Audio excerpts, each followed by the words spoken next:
madamdamin ang aming dinner for tonight.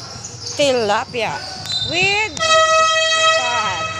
Spot! Ang ingay sa court, pasensya na po.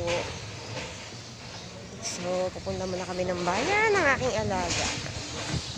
Bibili kami ng tilapia. Siyempre, nakakasawa naman laging mamoy, laging manok. Spot! Soplada ang spot ko. Bakit kaya soplada? Pinapasyal ko naman siya. So, flexusin yung ganda ng araw. Palubog na. Nakalubog na yata. Walang tao sa kalsada. Kami lang ang dumadaan. See you lang guys. Dito tayo sa tabi.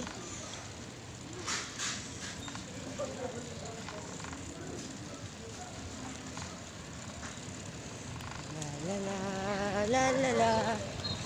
Wala pa kasi tayong pambiling hawakan ng camera para sa bike. Hindi nakaganon talaga siya. Wala pa tayong sahod eh. Uunahin ko muna yung pambayad ng upa sa sahod tsaka pambiling maintenance ng madamdamin niya. Eskwelahan. Yan, nag-aaral ang aking alaga.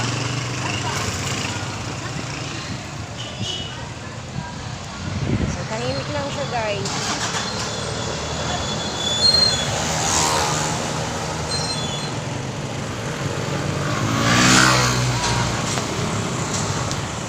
Meron kasi tumawid dito eh. Buti walang sasakyan ng ito lang. Yan, baybayin natin ang Santo Niño patungong palengke. Preno tayo. Yun. Ganda ng bahay guys.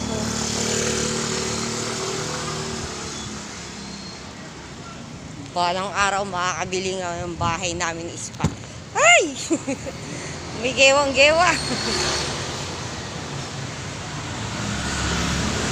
Dahan-dahan lang sa pagdadrive. Lalo na yung may mga motor. So, kakaliwa na tayo dito. Dito tayo dadaan shortcut. Patungo sa palengke. Yan. Bibingo mga marites. Bibingo sila.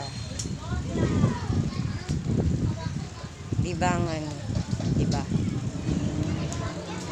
Sa libangan ko, si Spot. So guys, andito na kami sa palengke.